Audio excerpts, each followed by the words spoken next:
உங்கள் துன்பங்களில் பெரும்பாலானவை ஒரு தேர்வு என்று நான் சொன்னால் என்ன செய்வீர்கள்?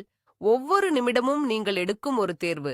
99% ஆண்கள் இந்த சுழற்சியில் சிக்கியுள்ளனர். அவர்கள் தங்கள் கட்டுப்பாட்டில் இல்லாத விஷயங்களுக்காக தங்கள் சக்தியை வீணாக்குகிறார்கள். கோபம், கவலை, விரக்தி இவை அனைத்தும் வெளிப்புற நிகழ்வுகளால் ஏற்படுவதில்லை. அவை உங்கள் உள் பதில்களால் ஏற்படுகின்றன. இந்த வீடியோவில் அந்த சுழற்சியை உடைக்கப் போகிறோம். ஸ்டோயிக் பேரரசர்கள் மற்றும் தத்துவ ஞானிகளால் பயன்படுத்தப்பட்ட ஒரு மனக்கருவியை நாம் ஆழமாக ஆராய்வோம். இது ஒரு கேள்வி. எந்த ஒரு குழப்பமான சூழ்நிலையையும் எதிர்கொள்ளும்போது நீங்கள் உங்களை கேட்டுக்கொள்ள வேண்டிய ஒரு எளிய கேள்வி. இது 5 வினாடிகளுக்குள் உங்களுக்கு தெளிவைத் தரும். இது உணர்ச்சிகளை அடக்குவது பற்றியதல்ல. இது அவற்றின் மூலத்தை மாஸ்டர் செய்வது பற்றியது. வெகு சிலரே அறிந்த ஒரு மறைக்கப்பட்ட உண்மையை நீங்கள் இன்று கற்றுக்கொள்ளப் போகிறீர்கள். இந்த அறிவு உங்களை மற்றவர்களிடமிருந்து பிரிக்கும். நீங்கள் தயாரா? உங்கள் மிகப்பெரிய சவாலா எதிர்கொள்ளும் போது நீங்கள் பயன்படுத்தும் மனநிலையை கமெண்டில் பதிவிடுங்கள். இப்போது ஆரம்பிக்கலாம். நாம் ஒரு கவனச்சிதறல் யுகத்தில் வாழ்கிறோம். சமூக ஊடகங்கள், 24 மணி நேர செய்திச் சுழற்சிகள், பணியிட அழுத்தம், உறவுச் சிக்கல்கள் இவை அனைத்தும் உங்களை உணர்ச்சி ரீதியாக PR டிகிரியையாற்ற வைக்க வடிவமைக்கப்பட்டுள்ளன. உங்கள் கவனம் சிதறும்போது உங்கள் சக்தி குறைகிறது. நீங்கள் கோபமாகவோ அல்லது கவலையாகவோ இருக்கும்போது நீங்கள் தெளிவாக சிந்திக்க முடியாது. நீங்கள் பலவீனமான முடிவுகளை எடுக்கிறீர்கள். நவீன மனிதன் எதிர்கொள்ளும் மிகப்பெரிய பிரச்சனை இதுதான். அவன் தனது உள் உலகத்திற்கும் வெளி உலகத்திற்கும் உள்ள வித்தியாசத்தை புரிந்து கொள்ளத் தவறிவிட்டான். அவன் வானிலையை கட்டுப்படுத்த முயற்சிப்பது போல மற்றவர்களின் கருத்துக்களை கட்டுப்படுத்த முயற்சிக்கிறான். இது ஒருபோதும் முடியாத காரியம். இதுதான் எல்லா துன்பங்களுக்கும் ஆரம்பப் புள்ளி. இந்த வீடியோ ஒரு வரலாற்று பாடம் அல்ல. நாம் மார்கஸ் அரேலியஸின் மேற்கோள்களை படிக்கப் போவதில்லை. மாறாக அவரது சிந்தனையின் சாரத்தை எடுத்து அதை இன்றைய குழப்பமான உலகிற்கு ஏற்ற ஒரு கூர்மையான ஆயுதமாக மாற்றப் போகிறோம். உங்கள் உணர்ச்சிகள் உங்கள் எஜமானர்களாக இருப்பதை நிறுத்தி அவற்றை உங்கள் கருவிகளாக மாற்றும் நேரம் இது. கட்டுப்பாட்டின் மாயை. இதுதான் முதல் மற்றும் மிக முக்கியமான கருத்து. பெரும்பாலான மக்கள் தங்கள் கட்டுப்பாட்டில் இல்லாத விஷயங்களில் தங்கள் மன ஆற்றலைச் செலவிடுகிறார்கள்.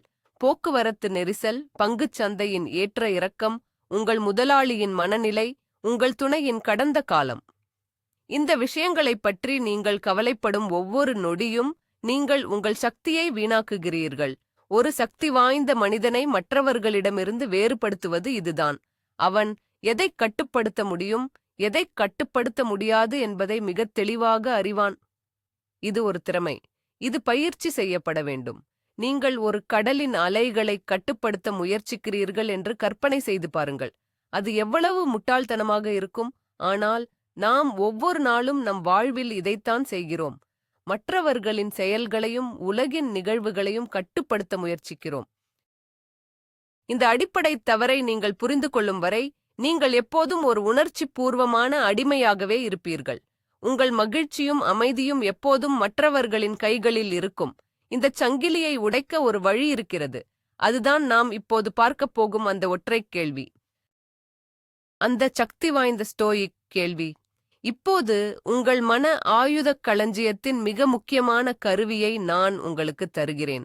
எந்த ஒரு சூழ்நிலையையும் எதிர்கொள்ளும்போது, குறிப்பாக அது உங்களை மன அழுத்தத்திற்கு உள்ளாக்கும்போது, ஒரு கணம் நிறுத்தி உங்களையே இப்படி கேளுங்கள்.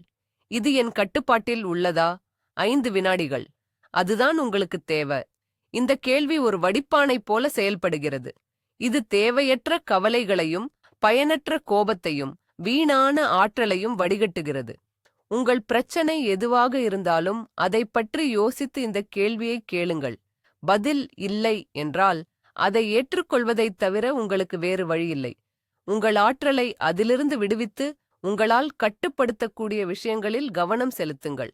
பதில் ஆம் என்றால் கவலைப்படுவதை நிறுத்திவிட்டு செயல்படத் தொடங்குங்கள்.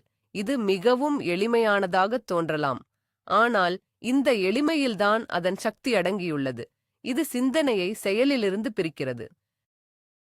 இது உணர்ச்சியை தர்க்கத்திலிருந்து பிரிக்கிறது. இது உங்கள் மனதின் குழப்பத்தை நீக்கி உங்களுக்கு ஒரு தெளிவான பாதையை காட்டுகிறது. இது வெறும் தத்துவம் அல்ல, இது ஒரு செயல்முறை. வாழ்க்கையின் 2 வட்டங்கள். இதை எளிதாக புரிந்து கொள்ள 2 வட்டங்களை கற்பனை செய்து பாருங்கள். ஒரு சிறிய உள்வட்டம் மற்றும் அதைச் சுற்றி ஒரு பெரிய வெளிவட்டம். அந்த சிறிய உள்வட்டம் மட்டுமே உங்கள் உண்மையான சாம்ராஜ்யம். அதற்குள் என்ன இருக்கிறது? உங்கள் எண்ணங்கள், உங்கள் நம்பிக்கைகள், உங்கள் தேர்வுகள், உங்கள் செயல்கள், உங்கள் பதில்கள். இவை மட்டுமே உங்கள் முழுமையான கட்டுப்பாட்டில் உள்ள விஷயங்கள். அந்த பெரிய வெளிவட்டத்தில் மற்ற அனைத்தும் உள்ளன. மற்றவர்களின் கருத்துக்கள், பொருளாதாரம், கடந்த காலம், எதிர்காலம், மற்றவர்களின் செயல்கள், இயற்கை. 99% மக்கள் தங்கள் நேரத்தையும் சக்தியையும் அந்த வெளிவட்டத்தில் செலவிடுகிறார்கள். அவர்கள் அங்கே ஒரு வீட்டை கட்ட முயற்சிக்கிறார்கள், ஆனால் அது ஒரு சூறாவளியில் கட்டப்பட்ட வீடு போல எப்போதும் நிலையற்றதாக இருக்கும். ஒரு ஸ்டோயிக் ஞானி அல்லது ஒரு உயர்நிலை மனிதன் தனது முழு கவனத்தையும் அந்த உள்வட்டத்தில் செலுத்துகிறான். அவன் தனது எண்ணங்களைச் செதுக்குகிறான். அவன் தனது செயல்களைத் தேர்ந்தெடுக்கிறான். அவன் தனது பதில்களை கட்டுப்படுத்துகிறான். வெளிவட்டத்தில் என்ன நடந்தாலும் அது அவனது உள் அமைதியை பாதிக்காது. ஏனென்றால் அவனது சக்தி வெளிப்புற நிகழ்வுகளைச் சார்ந்து இல்லை, அது அவனது உள் ஒழுக்கத்தைச் சார்ந்துள்ளது. நடைமுறை உதாரணம்: அவமானம். இதை ஒரு நிஜ வாழ்க்கை சூழ்நிலையில் பொருத்திப் பார்ப்போம். உங்கள் பணியிடத்தில் ஒரு கூட்டத்தில் உங்கள் சக ஊழியர் ஒருவர் உங்கள் யோசனையை பகிரங்கமாக விமர்சிக்கிறார், உங்களை முட்டாள் போல் உணர வைக்கிறார். இப்போது உங்களுக்கு 2 வழிகள் உள்ளன. வழக்கமான மனிதனின் பதில் என்னவாக இருக்கும்? கோபம், பழிவாங்கும் எண்ணம், மன உளைச்சல். அவன் எப்படி அப்படிச் சொல்லலாம்? நான் அவனை பழிவாங்குவேன். இந்த எண்ணங்கள் அனைத்தும் வெளிவட்டத்தில் உள்ளன. நீங்கள் அந்த நபரின் கருத்தையும் அவரது செயலையும் கட்டுப்படுத்த முயற்சிக்கிறீர்கள். இது உங்கள் சக்தியை உறிஞ்சிவிடும் ஒரு பயனற்ற போராட்டம். ஒரு ஸ்டோயிக் பயிற்சி பெற்ற மனிதன் என்ன செய்வான்? அவன் ஒரு கணம் நிறுத்துவான். அவன் அந்த கேள்வியை கேட்பான்: இதில் எது என் கட்டுப்பாட்டில் உள்ளது? அந்த நபரின் கருத்து என் கட்டுப்பாட்டில் உள்ளதா? இல்லை. அவர் சொன்ன வார்த்தைகள் என் கட்டுப்பாட்டில் உள்ளதா? இல்லை. கூட்டத்தில் இருந்த மற்றவர்களின் எண்ணங்கள் என் கட்டுப்பாட்டில் உள்ளதா? இல்லை. என் கட்டுப்பாட்டில் இருப்பதென்ன? என் பதில். நான் கோபப்படத் தேர்வு செய்யலாம் அல்லது அமைதியாக இருக்கத் தேர்வு செய்யலாம். நான் இந்த விமர்சனத்திலிருந்து ஏதாவது கற்றுக்கொள்ள முடியுமா என்று யோசிக்கலாம். நான் தொழில் ரீதியாக இதற்கு பதிலளிக்கலாம்.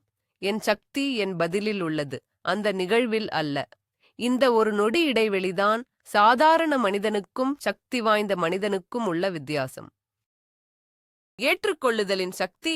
அமோர் ஃபாத்தி. உங்கள் கட்டுப்பாட்டில் இல்லாத விஷயங்களை என்ன செய்வது? அவற்றை வெறுமனே புறக்கணிப்பதா? இல்லை. ஸ்டோயிசிசத்தின் அடுத்த கட்டம் இது.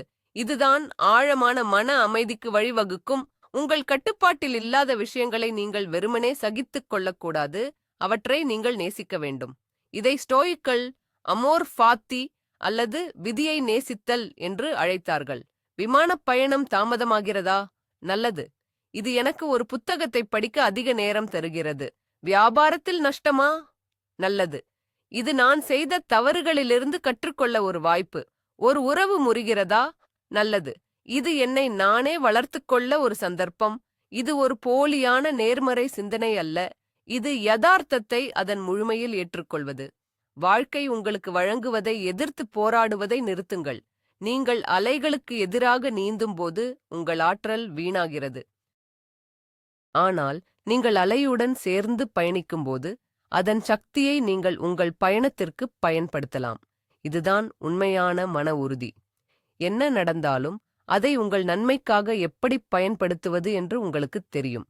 உங்களை எதுவும் உடைக்க முடியாது, ஏனென்றால் நடக்கும் ஒவ்வொன்றும் உங்கள் வளர்ச்சிக்கு ஒரு மூலப்பொருள் என்று நீங்கள் நம்புகிறீர்கள்.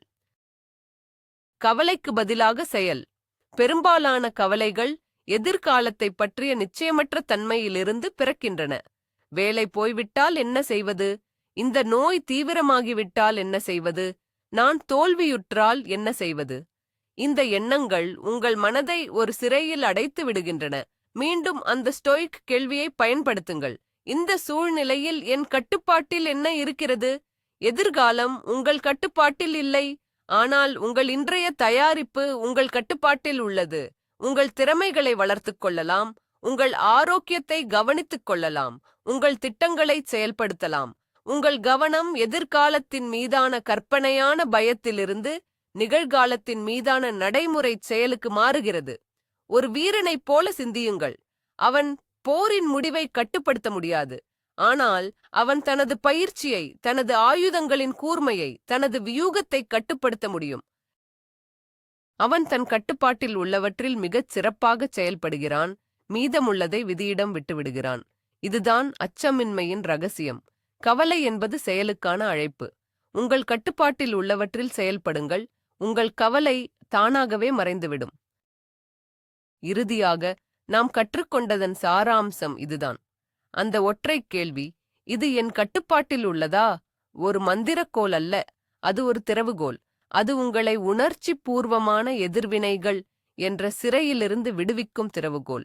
உங்கள் சக்தி வெளி உலகை கட்டுப்படுத்துவதில் இல்லை, அதற்கு நீங்கள் காட்டும் பதிலை கட்டுப்படுத்துவதில் உள்ளது. இதுதான் ஒரு சராசரி மனிதனுக்கும் ஒரு உண்மையான சக்தி வாய்ந்த மன உறுதி கொண்ட மனிதனுக்கும் உள்ள ஒரே மிக முக்கியமான வேறுபாடு. இந்த அறிவு இப்போது உங்களுடையது. 99% மக்களுக்கு இது தெரியாது, அல்லது தெரிந்தாலும் அதை பயன்படுத்த மாட்டார்கள். நீங்கள் அந்த 1% இருக்க தேர்வு செய்யுங்கள். ஒவ்வொரு நாளும் ஒவ்வொரு சவாலிலும் இந்த கேள்வியை பயன்படுத்துங்கள். உங்கள் உள் உலகம் எப்படி அசைக்க முடியாத கோட்டையாக மாறுகிறது என்பதை பாருங்கள். இந்த ஆழமான பயணத்தில் என்னுடன் இணைந்ததற்கு நன்றி. இந்த அறிவு உங்களுக்குள் ஒரு மாற்றத்தை ஏற்படுத்தியிருந்தால் இந்த சேனலுக்கு சப்ஸ்கிரைப் செய்யுங்கள். இது போன்ற ஆழமான உரையாடல்களுக்கு நீங்கள் சரியான இடத்தில் இருக்கிறீர்கள். இன்று முதல் உங்கள் கட்டுப்பாட்டில் இல்லாத எந்த ஒரு விஷயத்தைப் பற்றி கவலைப்படுவதை நிறுத்தப் போகிறீர்கள். உங்கள் பதிலை கமெண்டில் பதிவிடுங்கள். உங்கள் சக்தியை உணருங்கள். அமைதியாக இருங்கள்.